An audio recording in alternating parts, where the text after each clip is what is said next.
जय जगन्नाथ। रजो पर्वो शुभेच्छा। రజో పర్వో అంటే మిథున సంక్రాంతి. ఒరియా వాసులు ఆచరించే ముఖ్యమైన పండుగలలో ఇది ఒకటి. జూన్ 14, 15, 16 తేదీలలో వస్తుంది. 3 రోజుల పండగ.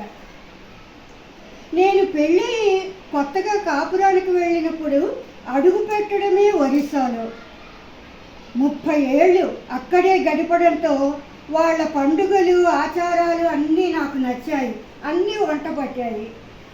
ఈ మజాకిచ్చే రజో పండుగ గురించి మీతో ముచ్చటించాలని నాకు ఉన్నది.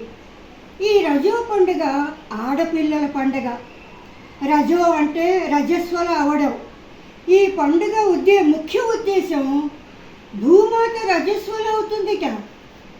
భూమాత రజస్వల అవడం ఏంటి? సైన్స్ ప్రకారం ఆలోచిస్తే భగభగమనే మండే ఎండాకాలం ముగింపుకు వస్తుంది. వానలు పడే కాలం దగ్గర పడుతుంది. భూమిని దున్ని పొలం పనులు చేసుకోవడానికి ఈ భూమి ఫెర్టైల్ అవ్వాలి, మెచ్యూర్ అవ్వాలి. ఈ 2 కాలాల మిథునం కలయిక టైంలో రజస్వల అవుతుందిట భూమి. ఈ 3 రోజుల పాటు భూమికి విశ్రాంతి, ప్రత్యేకత, గౌరవం ఇస్తారు. భూమికి ఎలాంటి శ్రమ కలగకుండా చూస్తారు. నేను కొత్తల్లో ఈ విషయం తెలియక మా తోటలో మొక్కలకు గొప్పులు తవ్వుకుంటూ ఉన్నాను ఆ 3 రోజుల్లో. ఇది ఇరుగు పొరుగు వారు వచ్చి ఇది చూసి కోపడ్డారు. భూమాతకు ఈ 3 రోజులు ఎటువంటి నొప్పి పుట్టించకూడదు అని చెప్పేవారు.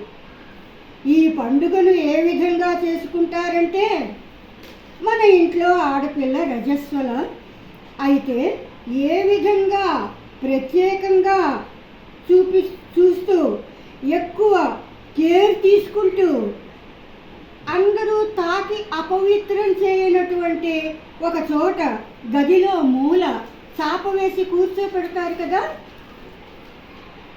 విశ్రాంతి ఇస్తాం, పేరెంటింగ్ చేస్తాం. మన ఆడపిల్ల రజస్వల అయినప్పుడు సంతోషంగా ఇరుగు పొరుగు ముత్తైదుల్ని పిలిచి హారతి ఇచ్చి దిష్టి తీస్తాము. దిష్టి తీయడం అంటే ఈ ఒరియా వాళ్ళు హులు హులు అని చేస్తారు. హులు హులు హులు హులు హులు హులు హులు హులు హులు అని అరుస్తారు. ఈ దగ్గర ఉన్నటువంటి ఈ పక్కన ఉన్న ఈ దుష్ట శక్తులన్నీ పారిపోతాయిట ఆ శబ్దాలకు. వాటిని దగ్గరికి రానియకుండా ఈ హులుహులు చేస్తారు. చాలా తమాషాగా ఉంటుంది ఈ హులుహులు వినడానికి, చూడడానికి కూడా. అలాగే ఈ రజో పండుగ నాడు భూమాత రజస్వల అయిందని ఈ 3 రోజులు పండుగ జరుపుకుంటారు. ఈ పండుగ అమ్మాయిల పండుగ అని ఇప్పుడు అర్థమైంది కదా. ఈ పండుగ అంటే అమ్మాయిలకు ఎంతో సరదా. చేతులకు గోరింటాకు పెట్టుకుంటారు, కాళ్ళకు ఎర్రటి అలక పారాణి పెట్టుకుంటారు, నల్లి నల్లి అలక అని పాడుకుంటూ. కనుబొమ్మల చుట్టూతా తడిగంధంతో చుక్కలు చుక్కలుగా పెట్టుకుంటారు. టిప్ప టిప్ప చందానం అని పాడుకుంటూ పెట్టుకుంటారు. కొత్త బట్టలు, కొత్త గాజులు, అలంకరణ వస్తువులన్నీ కొత్తవే కొనుక్కొని పెట్టుకుంటారు. ఈ పండుగ వచ్చే 10 రోజుల ముందర నుంచి బజారులో లేడీస్ కార్నర్స్ అన్నీ ఫుల్ రద్దీ. వాళ్ళ అమ్మాయిలతో పాటు మా ఇరుగు పొరుగు వారు నాకు కూడా అలంకరణ చేసేవారు. రకరకాల పిండి వంటలు, పీఠ, మీఠా, పొణం అంటే షరబత్, పానీయం.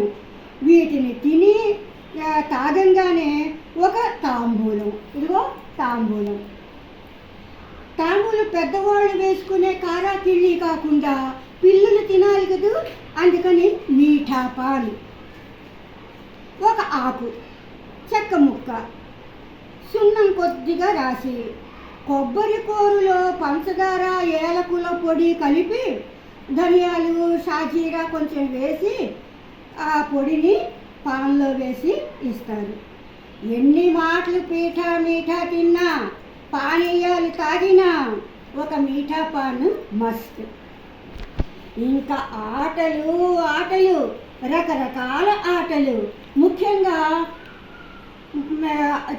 తోటలో చెట్టు కొమ్మలకు ఉయ్యాలలు కట్టి ఊగడం, దాగుడు మూతలు, ఇలాంటి ఆటలన్నీ ఆడతారు. మధ్యాహ్నం ఇంట్లోనే కూర్చుని ఇండోర్ గేమ్స్ ఆడుకుంటారు. తినడం, ఆడుకోవడం ఇదే పని. చదువు అన్న విషయమే రాని ఈ పండుగ అంటే పిల్లలకు ఎంతో ఇష్టం. రకరకాల కవితలు, పాటలు పాడుకుంటూ ఉంటారు. ఈ రజో పండుగ గురించి ఒక చిన్న కవిత ఉదాహరణ కోసం.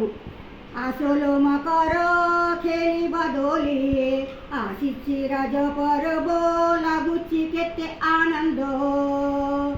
নুয়া লুগা পিন্ধি সাজো বাজো হেয়ে, নাচি বালো হেইছি মেলি, নানা প্রকারো পিঠা পଣାলো, খাই পিই করে পিঠা পিঠা মিঠা পান সহিত।